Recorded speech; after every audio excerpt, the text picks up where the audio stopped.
sequence like 2, may lipad na naman yung sa nag-go back. 10, 50, then 250. Then ang pinapahanap sa atin guys is yung formula niya o yung tinatawag nating explicit formula for the nth term. Hahanapin mo daw yung formula ng sequence. So paano mo yung gagawin? So actually parehas lang siya ng ginawa natin sa arithmetic last time. Like kailangan mo lang ng a sub 1 tapos common difference sa arithmetic. Pero dito guys, common ratio to. So which means ang kailangan natin to find the explicit formula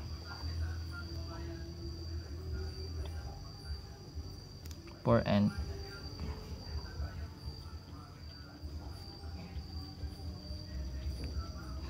is a sub 1 and common ratio. So technically, kitang-kita naman yung a sub 1 natin is yung first term which is 2. And as for common ratio guys, sabi natin this is a sub 2 divide a sub 1. So yung 10 over 2, that is 5. So kahit hindi mo siya i-check sa eto tsaka dito, geometric na siya kasi nga given is geometric sequence. Pero pwede mo siya i-check like a sub 3 divide a sub 2. Bulol no? So yun na, meron ka ng ganyan. Di pwede mo na yan ilagay sa formula guys. Tandaan yung formula. Ito yung formula.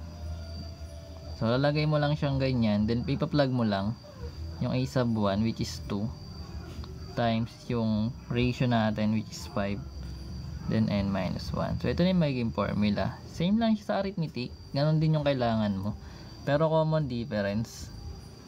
So if you want to check that, let's say for a sub 1 yung first term natin, so magkakaroon ka ng 2 times 5, yung n natin magiging 1 minus 1, diba? So magkakaroon ka ng 2 times 5 and 1 minus 1, that is 0. Then any number raised to 0 is 1. So yung a sub 1 natin magiging 2. So from the given, yes it is, diba? Kuya, lagay ka naman muna example sa lagyan ng exponent. Ano yun? Nai-gets nyo? Gano'n siya, ito yung gets agad. BSHM, ano yun?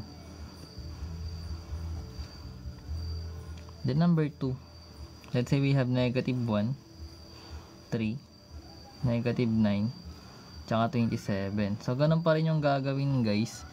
Like kukunin natin yung explicit formula. So sabi natin ano yung kailangan? Kailangan mo ay etong dalawa. So ano yung a sub 1? Tama ya, baka naman same. Mismo naman.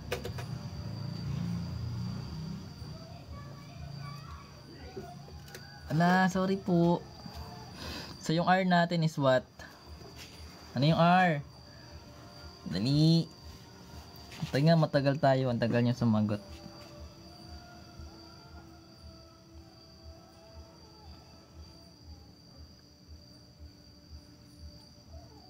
Negatibong puno.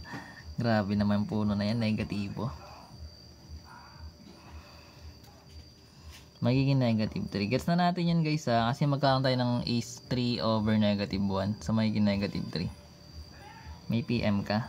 Ano kaya yan guys? So ano yung magiging formula? From the given, nakalagay na guys, ano magiging formula natin? Aber, dali na, lagay nyo na yung formula natin. Kasi basic na lang yun eh. Papalit mo na lang yun sa formula rin eh.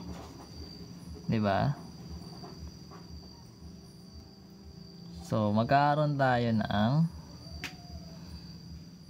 Sir Matuto guys. Thank you po.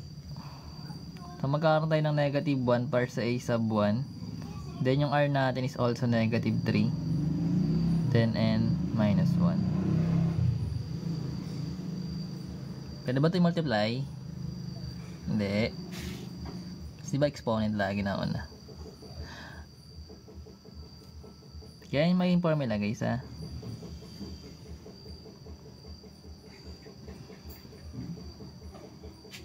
Di mo na gets. Gets na gets eh.